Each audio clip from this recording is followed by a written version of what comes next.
Fourth estate అంటారు journalism. పాత్రికేయులుగా ప్రస్థానాన్ని ప్రారంభించి భారతదేశంలోనే న్యాయ వ్యవస్థలో అత్యున్నత పీఠాన్ని అధిరోహించి జనసామాన్యానికి సమీపంగా న్యాయం ఉండాలని నిరంతరం కృషి చేస్తున్న పెద్దలు ఈనాటి విశిష్ట అతిథి జస్టిస్ రమణ గారి సందేశం.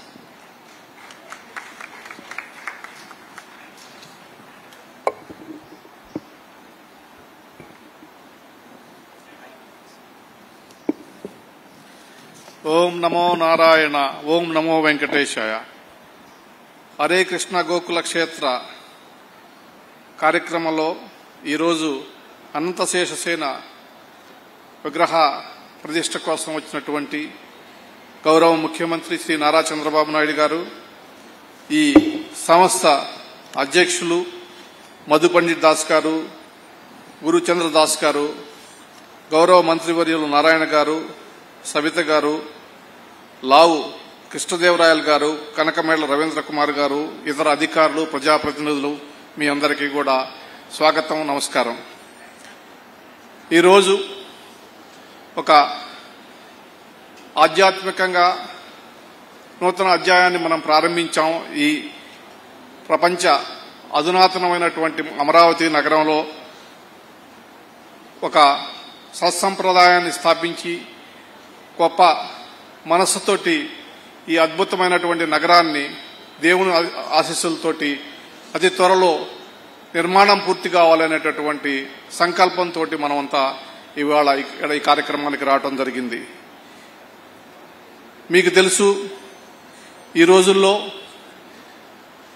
దేవాలయాల్లో కూడా రాజకీయాలు ప్రవేశించి దేవాలయాలను కూడా నిర్మించకుండా ఎన్ని అవరోధాలు కలిగించారో అనేటటువంటి విషయానికి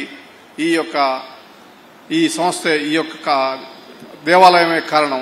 అనేక సంవత్సరాలుగా మరి కోర్టులో వాద్యాలు వేసి అనేక రకాలుగా ఇబ్బందులు పెట్టి ఈ దేవాలయ నిర్మాణానికి ఆటంకాలు కల్పించినప్పటికీ కూడా దేవుడు ఉన్నాడు. అదేవిధంగా దేవునికి సేవ చేయడం కోసం చంద్రబాబు నాయుడు గారు లాంటి నాయకుడిని ఈ దేవుడు సృష్టించాడు. కాబట్టి ఆయన నాయకత్వంలో మళ్ళా ఇవన్నీ పునరుజ్జీవింపబడుతున్నాయి. ఒక శక్తిని ప్రసాదించేటటువంటి పరిస్థితి ఉంది. దేవాలయాలు సామాజిక బాధ్యతను నిర్వహిస్తూ సమాజంలో కేవలం ఆధ్యాత్మికతే కాదు, సంస్కరణ, మార్పు రావాలా, అదేవిధంగా మానసిక ప్రశాంతతని ప్రజలకు కలగజేయాలా, ఒక ఆధ్యాత్మిక ధోరణితోనే కాకుండా ఇతరగా సంస్కృతి, సాంప్రదాయం, చరిత్ర, భాష, ఆచార వ్యవహారాలు లాంటి అనేకమైనటువంటి మరుగున పడుతున్నటువంటి విషయాలని ప్రజలకు మళ్ళా చెప్పేటందుకు కోసం ఇవాళ ఆలయాలు మార్పు చెందుతున్నాయి. దానిలో ఇస్కాన్ సంస్థ ముందుంటుందనేటటువంటి విషయం ప్రపంచవ్యాప్తంగా మనం చూశాం. గొప్ప అద్భుతమైనటువంటి ఉద్యమాలను నిర్వహించి దేవుడు చెప్పినటువంటి కేవలం ఆధ్యాత్మికత కాకుండా గౌరవప్రదంగా ఎలా జీవించాలా, సంస్కారవంతంగా ఎలా జీవించాలా, సమాజం పట్ల బాధ్యతతోటి ఎలా ఉండాలనేటటువంటి కార్యక్రమాలని ఇవాళ ఇస్కాన్ సంస్థ నిర్వహిస్తున్నటువంటి సంగతి మీ అందరికీ తెలుసు.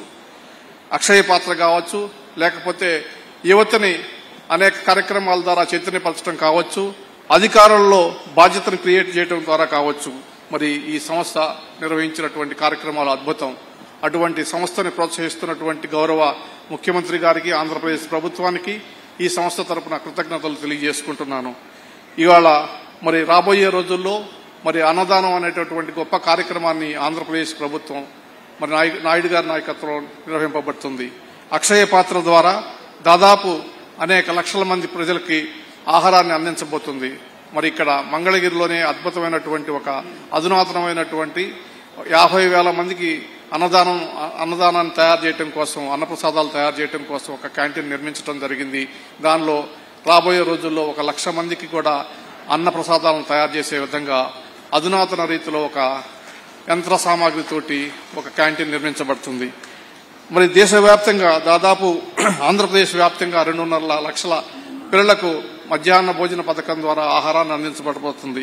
ఇటువంటి గొప్ప కార్యక్రమాలను చేపట్టి సామాజిక బాధ్యతతోటి మరి ఈ రోజున ఆహారం లభించక లేకపోతే వివిధ కారణాలతోటి ప్రజలు ఏ రకంగా ఇబ్బంది పడుతున్నటువంటి పరిస్థితులతో మీరు చూశారు.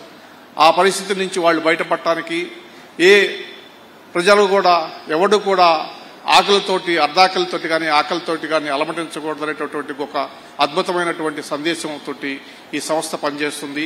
ఆ సంస్థకు సహకరించి ఈ సంస్థకి అనేక రకాలుగా మద్దతు ఇస్తున్నటువంటి గొప్ప నాయకులు చంద్రబాబు నాయుడు గారికి మరొకసారి కృతజ్ఞతలు తెలియజేసుకుంటూ ఈ సంస్థ ఇంకా అభివృద్ధి చెందాలని మీరందరికీ కూడా ప్రత్యేకించి దేశవ్యాప్తంగా ప్రపంచవ్యాప్తంగా ఉన్నటువంటి తెలుగు ప్రజల యొక్క ఆశాజ్యోతి అయినటువంటి చంద్రబాబు నాయుడు గారికి వెంకటేశ్వర స్వామి, లక్ష్మీ నరసింహస్వామి, శ్రీకృష్ణ భగవాన్ ఆశీస్సులు అందజేయాలని చెప్పి కోరుకుంటూ సెలవు తీసుకుంటాను.